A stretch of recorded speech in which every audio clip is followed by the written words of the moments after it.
Aish, punya apa pula ni? Fendi dapat rasakan memang dia tengah diganggu oleh penunggu pokok ara tu. Dia tekan sikit pada minyak biar jatuh benda atas bumbung kereta dia. Tiba-tiba muncul 3 ekor makhluk hitam kecil macam budak 3 tahun merayap-rayap dekat cermin depan kereta Fendi. Muka makhluk tu sangat menyeramkan. Matanya merah menyala, gigi runcing sampai ke dagu. Senyuman makhluk tu membuatkan Fendi terjerit-jerit dalam kereta sambil tutup mata.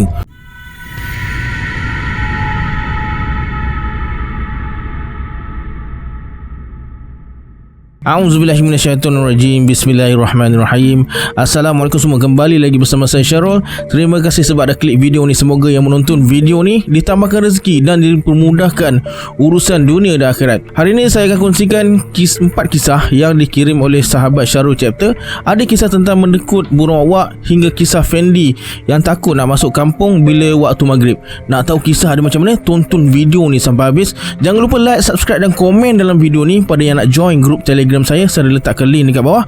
Macam biasa, sebelum saya mulakan, jom kita baca selawat dulu. Sallallahu Rabbuna ala nuril mubin Ahmad al-Mustafa Sayyidil Mursalin. Sallallahu Rabbuna ala nuril mubin Ahmad al-Mustafa Sayyidil Mursalin. Sallallahu Rabbuna ala nuril mubin Ahmad al-Mustafa Sayyidil Mursalin.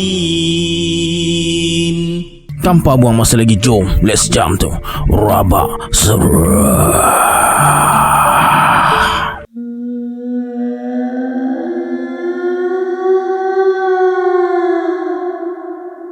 Sebagai seorang anak kampung, aktiviti mendekut burung awak, tembak ikan, menjaring dan aktiviti lain memang dah sinonim dengan Abang Noah dan teman sekampung bernama Azuli. Mereka berkawan dari zaman kanak-kanak lagi. Dah macam adik dan abang, sentiasa bersama buat aktiviti apa saja. Kisah ni berlaku pada bulan puasa tahun 1994. Siang tu, Abang Noah dan Azuli dah rancang nak mendekut burung awak malam nanti pukul 12 malam. Seperti yang telah dijanjikan, malam tu semua peralatan nak mendekut dah siap.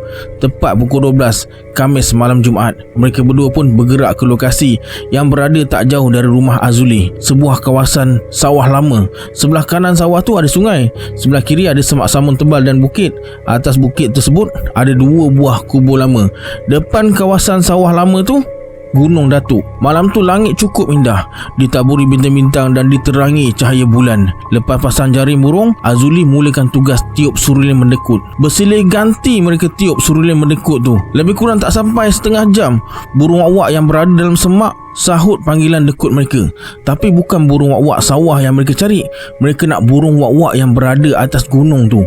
Mereka berdua terus mendekut tanpa henti. Suara burung wak-wak semakin galak berbunyi dari semua arah, termasuklah dari atas angin. Sahut panggilan dekut mereka tu. Walaupun suara burung wak-wak datang dari semua arah, tapi seekor pun tak tersangkut jaring. Biasanya kalau keadaan macam ni, mereka akan dapat burung wak-wak dalam 10 hingga 15 ekor. Ada yang tersangkut jaring, ada yang datang berjalan menuju ke arah mereka macam dipukau, boleh tangkap dengan tangan. Tapi malam tu seekor pun mereka tak nampak. Dengar suara je. Pelik. Abang Noah dan Azuli terus mendekut. Masa tu jam dah pukul 1 pagi. Masa tengah asyik mendekut, tiba-tiba langit yang cerah tadi bertukar jadi gelap sekelip mata bersama dengan tiupan angin yang sangat kuat. Dari jauh mereka nampak dari atas puncak Gunung Datuk ada satu bayangan hitam yang sangat besar terbang turun menuju ke arah mereka, disertai dengan bunyi burung wak-wak yang sangat kuat. Mereka berdua ingatkan burung wak-wak dari atas gunung yang turun, tapi bukan. Tiba-tiba jaring burung yang mereka rentangkan dekat tengah sawah dilanggar sesuatu yang sangat besar sampai koyak rabak jaring tu. Tapi tak nampak benda yang langgar jaring tu. Tak semena-mena bulu roma mereka meremang dan terasa macam ada satu energi yang sangat kuat dekat mereka. Tak tunggu dah, mereka terus berlari tinggalkan kawasan sawah tu dengan barang-barang yang mereka bawa sekali tadi. Alhamdulillah, tak ada perkara buruk yang berlaku pada mereka. Lepas kejadian tu, mereka berdua tak mendekut lagi pada waktu malam. Kalau teringin nak makan daging burung wak-wak, mereka pasang jerat dekat tepi-tepi sawah je.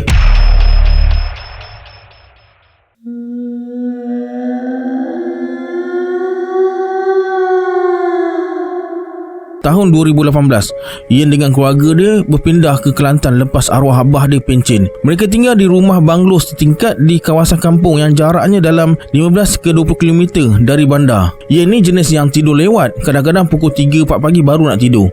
Mula-mula gangguan yang dia kena biasa-biasa je lah, macam dengar tapak kaki berjalan belakang rumah, ketuk-ketuk tingkap bilik. Jadi dia abaikan je.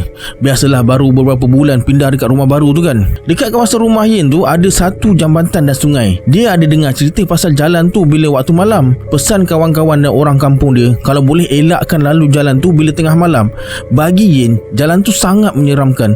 Tak ada lampu jalan dengan hutan dekat kiri kanan jalan tu. Sungainya penuh dengan pokok-pokok air. Bila lalu jalan tu terasa aura-aura yang negatif dan terasa macam ada sesuatu tengah perhati. Kadang-kadang bila Yen lalu kawasan tu, dia abaikan je perasaan tu. Ada satu malam, masa tu Yen lepak dengan kawan-kawan dia sampai lewat malam dekat rumah salah seorang kawan dia bernama Kamal. Mereka berbual dekat beranda rumah dia. Dekat depan rumah Kamal ni ada satu pokok besar yang rantingnya sampai cecah bumbung rumah si Kamal ni. Masa berborak tu, Yen menghadap pokok tu. Masa tengah seronok berbual, tiba-tiba ranting-ranting pokok depan rumah tu berguncang dengan sangat kuat, macam ada seseorang yang tengah melompat atas dahan pokok tu. Terdengar bunyi sesuatu berlari-lari atas pokok tu, macam tak suka mereka berbual sambil ketawa. Lepas gangguan tu, tiba-tiba Yen nampak satu kelibat hitam macam monyet tengah pandang ke arah mereka. Matanya merah terang. Yen jadi tersentak tengok makhluk tu. Kedudukan makhluk tu betul-betul sebelah pokok tu. Berbekalkan lampu-lampu jiran sebelah rumah Kamal, Yen nampak makhluk tu tiba-tiba berdiri. Badannya hitam berbulu dan matanya merah, betul-betul pandang mereka. Yen tergamam, badan terasa kaku. Kawan-kawan yang nampak Yen tengah terkaku tu tegur dia. Yen hanya terdiam sambil pandang makhluk tu. Tiba-tiba makhluk tu bergerak dengan pantas ke arah depan rumah jiran dan terus hilang. Yen terus cakap dekat kawan-kawan dia yang dia nak balik rumah. Terus mereka bersurai lepas tu. Masa bawa kereta tu, Yen masih terbayang lagi tentang makhluk tu. Dia terus telefon Kamal dan tanya pasal makhluk tu. Kata Kamal, memang ada makhluk tu dekat kawasan rumah dia. Dah lama sangat makhluk tu tinggal dekat situ.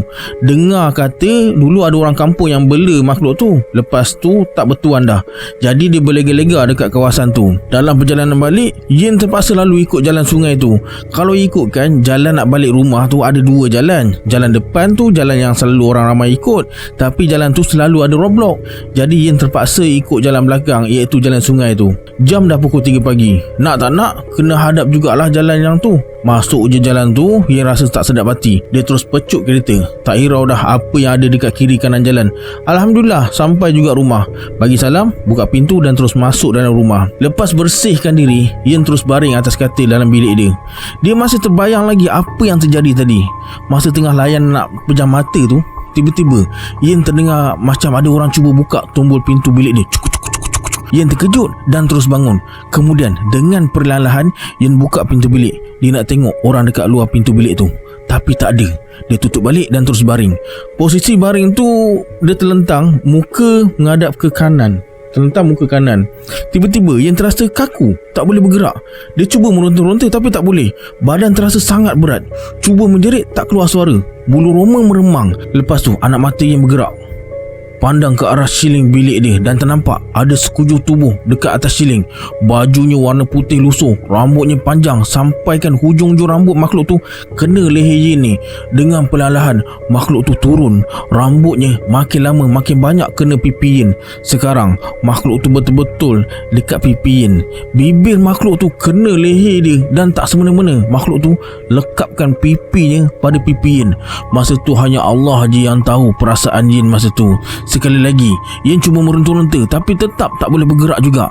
Dalam hati tak henti-henti berzikir. Lepas beberapa minit, Yen dapat kekuatan sikit. Dia terus sebut nama Allah sekuat hati dan terasa jari dah mula boleh bergerak.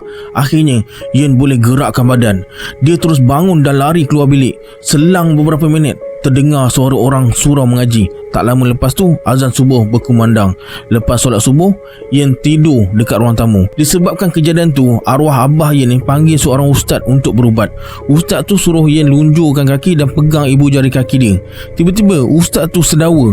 Kata ustaz, ada 3 ekor makhluk yang ikut dan nak mendampingi si Yen ni. Seekor ada dekat bucu pintu masuk rumah, seekor ada dekat luar tingkap rumah, seekor lagi tengah bertinggi atas siling. Selepas ustaz halau dan buang benda-benda tu, ustaz tak bagi tahu Yin yang dia berdarah manis. Banyak makhluk suka. Seekor dia ikut masa Yin tengah makan dekat kedai, seekor lagi ikut dari kolam atau sungai, dan seekor lagi Yin lupa dari mana. Sebelum pulang tu, ustaz suruh Yin baca surah-surah pendinding dari makhluk-makhluk tu.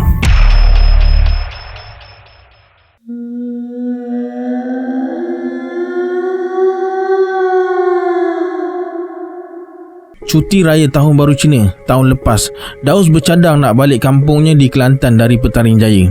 Balik kerja hari tu, dia terus kemas semua barang mana yang patut. Lepas maghrib, Daus keluar pergi ambil tunang dia dekat Shah Alam bernama Puteri.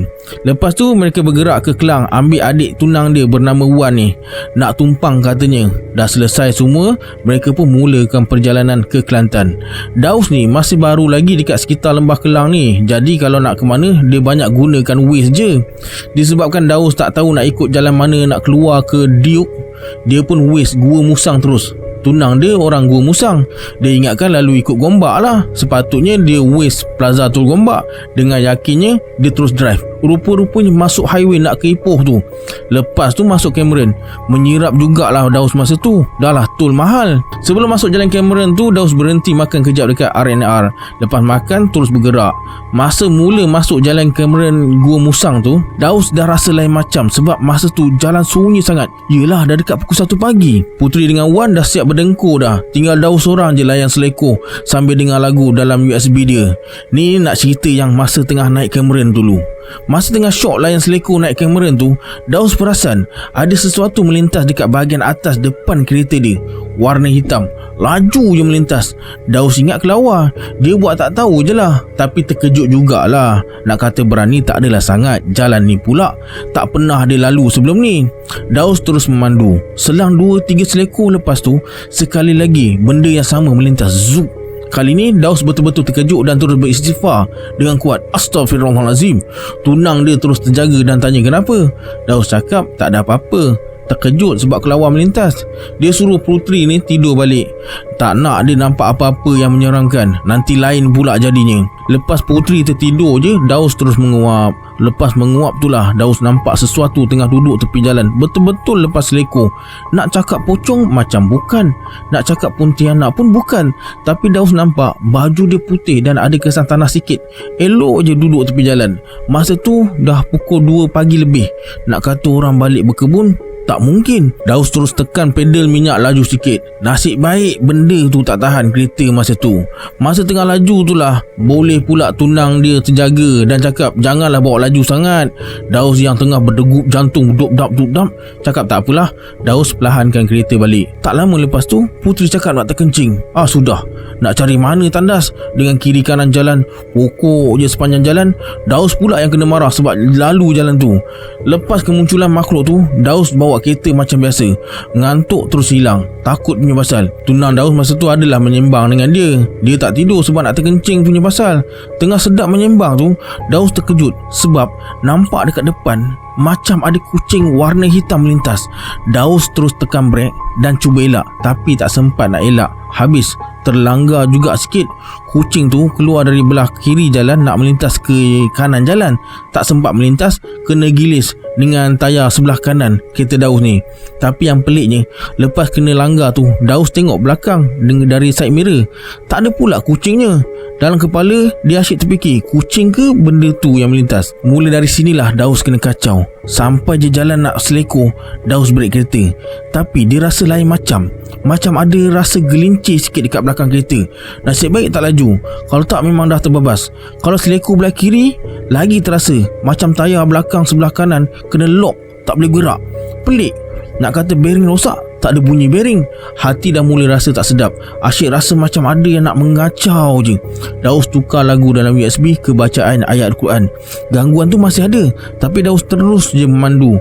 Takkan nak berhenti tukar tayar. Memang taklah, jalan sunyi macam tu. Daus bawa kereta sampai pos polis dekat lodging sambil mata melilau cari kawasan rehat. Sebab dia pun nak terkencing juga.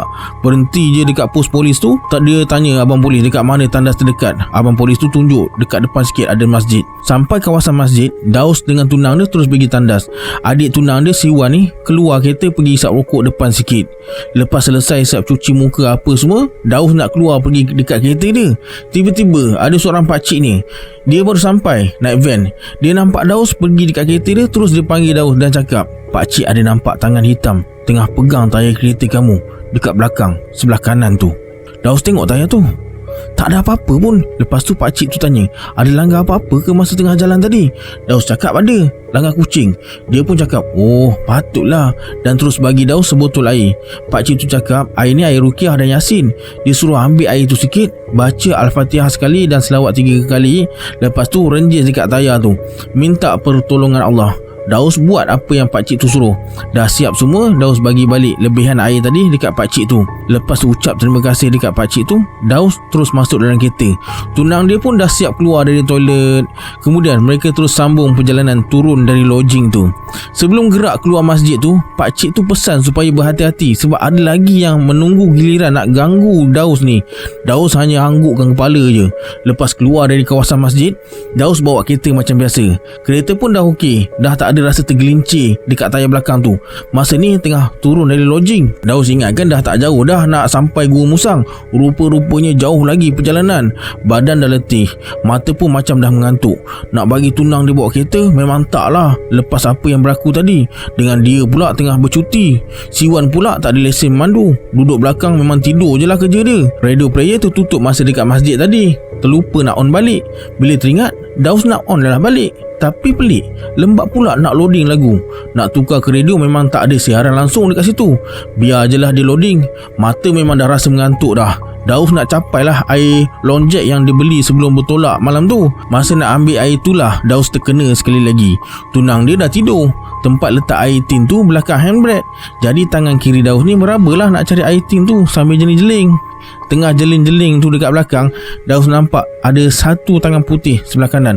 Putih tangan tu macam tak ada darah langsung. Kuku hitam menjulur je dekat tempat handbrake tu. Daus apa lagi turut beristighfar, menjerit Allahu Akbar. Tunang dia terkejut, terus terjaga. Dia tanya kenapa. Daus cakap tak ada apa-apa, ngantuk je. Serentak Daus menjerit Allahu Akbar tu, radio dia terus elok semula. Alunan ayat Al-Quran terdengar dan tangan putih tu hilang. Daus terus bawa kereta sampai dekat tempat terang sikit. Dia berhenti kejap tepi jalan, minum air, tenangkan diri. Lepas tu dia sambung semula perjalanan. Sampai dekat Gua Musang, azan subuh berkumandang. Daus berhenti solat subuh kejap. Selesai solat, hari dah cerah sikit. Adik tunang dia, si Wan ni, baru buka cerita. Sebenarnya dia nampak tangan putih tu tadi, cuma dia terkaku, tak boleh nak buat apa-apa. Macam badan dia terkunci, tak boleh bergerak. Daus ingatkan Wan tidur mati tadi, rupanya dia pun kena juga. Tak apalah, benda dah jadi. Lepas kejadian tu, Daus dah tak berani lagi nak lalu jalan tu pada waktu malam. Jadi sesiapa yang nak naik Cameron waktu malam tu, berhati-hatilah.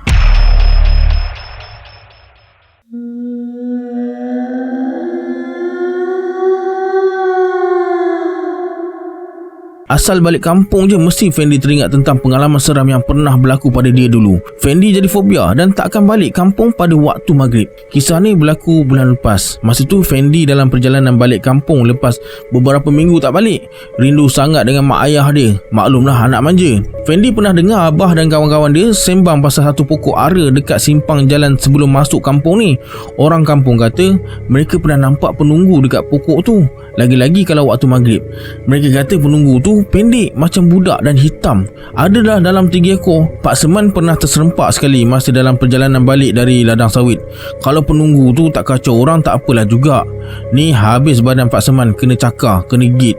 Naik seram Fendi dengar cerita tu. Fendi ni jenis yang tak bersosial. Kawan sekampung tu memang ada, dulu je rapat. Sekarang ni memang tak dah. Ada yang dah kahwin, ada yang buat-buat sombong.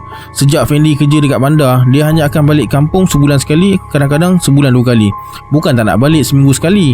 Dia kerja sampai hari Sabtu, Ahad baru cuti. Sekejap je ada dekat kampung. Dah agak lama juga Fendi kerja dekat bandar tu, lebih kurang 3 tahun. Disebabkan Fendi ni seorang pekerja yang berdedikasi, bos dia bagi cuti 3 hari, gaji jalan.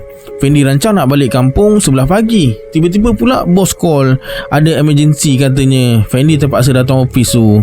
Lepas siap buat kerja apa yang patut dekat office tu, sedar-sedar dah pukul 4 petang. Cepat-cepat Fendi balik rumah sewa, ambil barang-barang sebelum mulakan perjalanan balik kampung. Dia risau jugalah kalau sampai kampung waktu maghrib, nanti terserempak pula dengan penunggu tu. Memang nasib Fendi malang hari tu, tersangkut jam pula. Dipendekkan cerita, Fendi sampai ke satu jalan sebelum masuk simpang kampung tu. Masa tu gelap sikit. Biasalah nak masuk waktu maghrib. Entah kenapa tiba-tiba je Fendi rasa tak sedap hati. Teringat pula cerita Abah dengan kawan-kawan dia. Meremang terus bertengkuk si Fendi ni. Masa tengah bawa kereta tu, tiba-tiba Fendi ternampak sekumpulan budak-budak tengah berlari nak melintas jalan. Nasib baik Fendi ni sempat brake kereta dia. Dah nak terlanggar dah budak-budak tu. Dengan pantas budak-budak tu berlari menuju ke arah semak.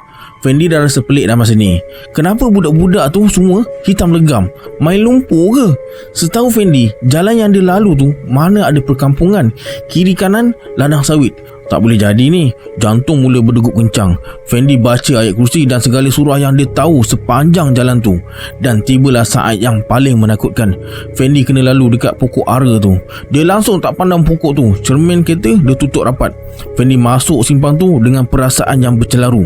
Tiba-tiba, kudebong, ada benda jatuh atas bumbung kereta dia. Fendi malah nak periksa kereta dan teruskan perjalanan. Bung, bung, bung. Aish, punya apa pula ni? Fendi dapat rasakan memang dia tengah diganggu oleh penunggu pokok ara tu. Dia tekan sikit pada minyak biar jatuh benda atas bumbung kereta dia. Tiba-tiba muncul 3 ekor makhluk hitam kecil macam budak 3 tahun merayap-rayap dekat cermin depan kereta Fendi. Muka makhluk tu sangat menyeramkan. Matanya merah menyala, gigi runcing sampai ke dagu. Senyuman makhluk tu membuatkan Fendi terjerit-jerit dalam kereta sambil tutup mata. Tuhan je tahu perasaan Fendi masa tu. Sedar-sedar je Fendi dah ada dekat rumah, terbaring atas katil dalam bilik dia. Mak kata Fendi aksiden dekat hujung kampung. Orang kampung nampak ada kereta masuk longkang. Nasib baik dia selamat. Ada dah luka sikit, tapi badan rasa sakit-sakit jugalah. Fendi keluar tengok kereta dia, tak adalah teruk mana pun. Tapi luka Fendi ni lain macam sikit. Macam kesan gigitan dan cakaran dekat pergelangan tangan dan belakang badan.